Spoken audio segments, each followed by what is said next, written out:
the drums kick in and they're just so hard and dry, and then they have the reverb on that like slap later on. I don't know. Is that all the right terms?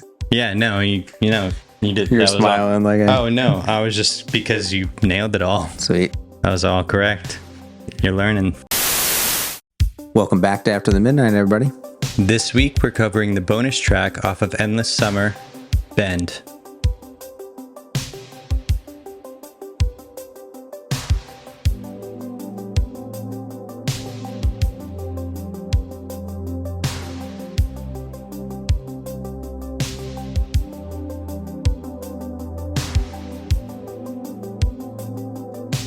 Drums just hit so hard. Yeah, I love that reverb snare hit. I break like glass, you break like waves on the ocean, on the ocean. And I tend to crash, and you have to deal with the explosion. Though I know that everything will always be exactly how it's gonna be. Though I seem to worry every single day. This prodigal turns home again, and morning comes, and in the end I see that new sun shining on your face. We began to bend, we began to mend. When we began to bend, we began to mend.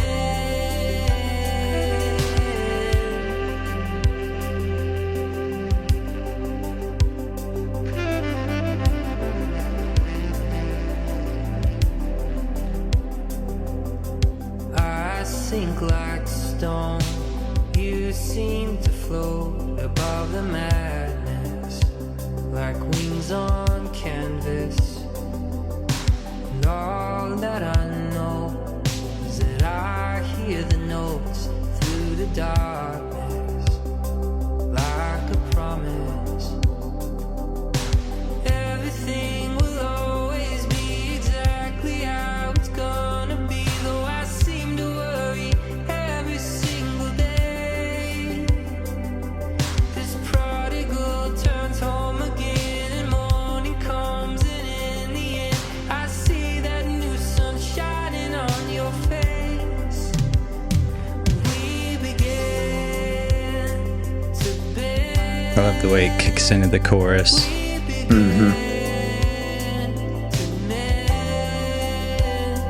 we began to bend, we began to mend.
Another long bonus track, almost 5 minutes.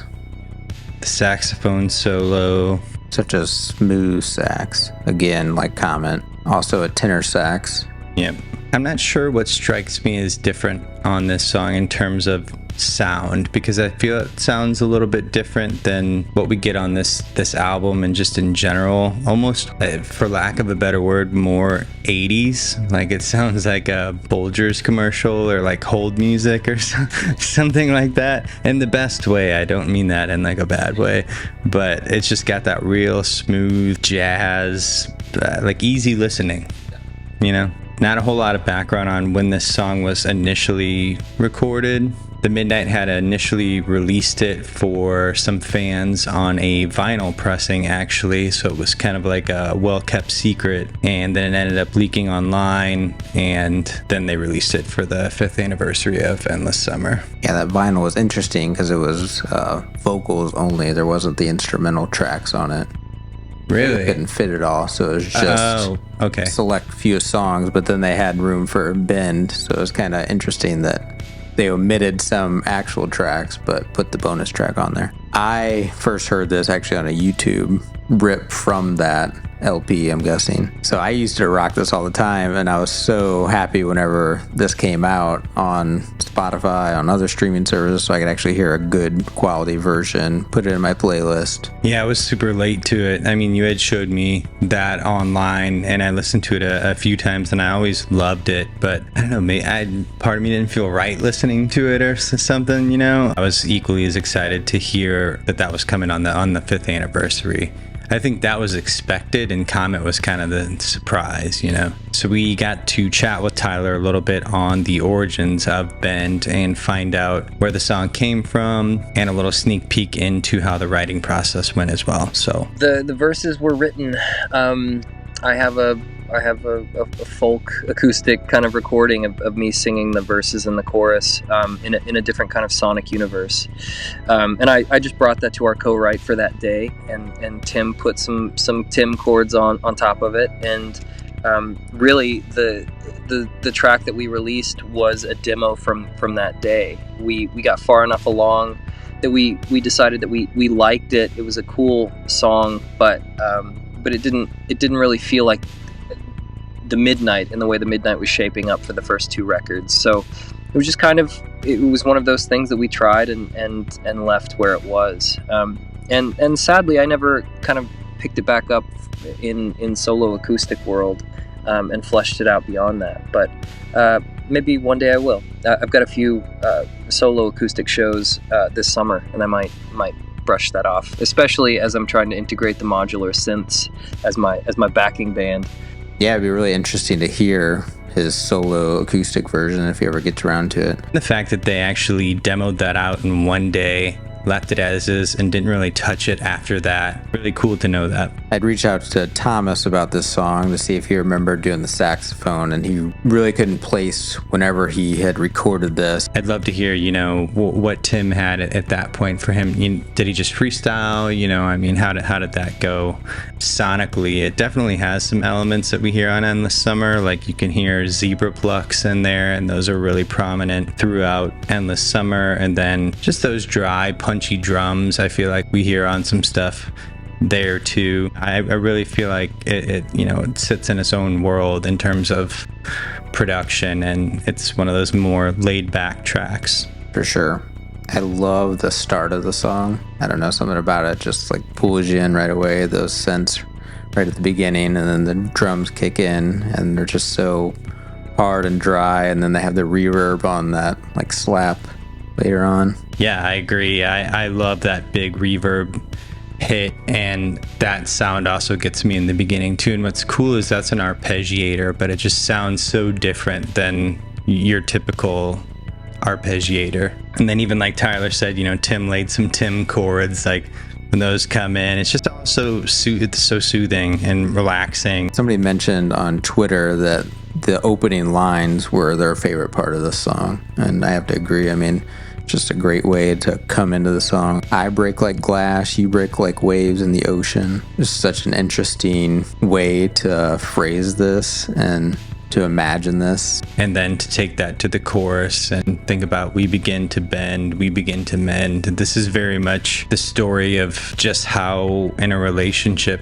it's kind of give and take. One of the partners is the other one's anchor, just can't cope with life. I tend to crack. I sink like stone. You seem to float above the madness like wings on canvas. But I love when he talks about everything will always be exactly how it's gonna be, though I seem to worry every single day. And then he uses the term prodigal, which I didn't know what that word meant going into this song. It actually has a lot of different meanings, and I don't know how Tyler intended it here, but it's like this person is so filled with worry every single day, and then they come home, see the sun shining on their partner's face and realize that it's going to be okay. But then that cycle just repeats and repeats. You compliment your partners, maybe areas where they're weak, and they do the same for you. And it's just about being there for one another, I think, when it all boils down to it. Yeah, that's exactly what it is. I mean, a partnership, you better together than you are apart. Can relate. Everybody copes differently. I remember when we were talking to Tyler, I told him, I was like, I break like glass. Like that's me. Yep. And me in this song, I would be like the waves on the ocean. Exactly. I'm much more chill and laid back and go with the flow. So really neat to bring in that word prodigal, because that made me think and made me go, look that up and try and understand, is that somebody who's just so lost in their head and then they finally come back to reality or what, And that's some of the best songs. I mean, if you want a lot of different people to take this, then you kind of got to let it be open so it can fit their life. One other thought about the lyrics and the meaning of the song. So the way I took it, at least the chorus part, is, we begin to bend, we begin to mend. And I took it as, a lot of the times whenever you get in a fight with your loved one or misunderstanding, you end up making up afterward and you almost feel closer because you went through that and you understand each other better, or you shared something that was on your chest that you weren't saying anything about before. Yeah, that's an interesting take. I've never thought of it like that, but definitely applies. This was a fan favorite because it was kind of a hidden thing for a long time. So fans have a lot of thoughts about this. So just before we get into this, to let everyone know, if you ever want to submit your thoughts or how one of these songs makes you feel, you can hit us up on Twitter, Reddit. You can DM us on Instagram. All of our social links are in the description, so feel free to do that. We accept text, audio, video, however you want to send it in. So earlier today we tweeted, recording Ben tonight, what do you love about this bonus track? And this is what you all had to say. Chris had said, the sax, it's so much less abrasive sound than almost every other sax track of theirs. It's just dreamy and wash and reverb. You can find Chris on the Discord. He's pretty active in there. Shout out to the Discord. Mags at Mags the Shark said, I don't even know, it kind of puts me at a loss for words. The feeling of the song gives me so much hope that I didn't know I had. Makes me feel like there are better days ahead. Euphoric, floaty, eddies, saxy. Super saxy. Totally. Natalie just said it's the midnight. Thank you so much for your insightful reply. Nate said it's smooth. I mean, for real. Can you guys hear this? Like, let's do some podcast magic right now. It's a beautiful Saturday, July 13th, 1986. The current time is 2:13 p.m. It's a sunny day with clear skies and a high of 65. Thanks so much, and you have a great day. Cool. So like we said, it's super awesome hearing from you guys. Yeah, man, that was Bend, and that's the official end of Endless Summer. 14 songs in the can. Such a great album. Such a great album. Timeless. So just on a personal note, I'm not sure, how long you've been watching this podcast for, but when we started this, it was for Ryan to get me into the midnight, and now we've done Days of Thunder, and now we're through Endless Summer, and what a ride that album was. I mean, talk about just an awesome theme. I mean, really a defining album for a band. Like, I just so wish I could go back to 2016 when this came out and just watch that hype grow. That'd be amazing.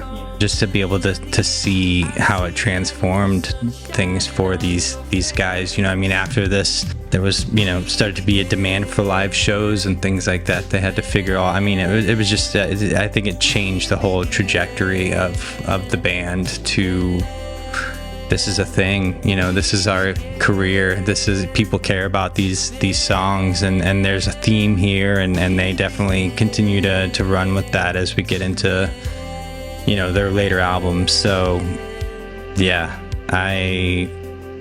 huge fan. 10 out of 10 from me. The podcast work, guys. He is a fan.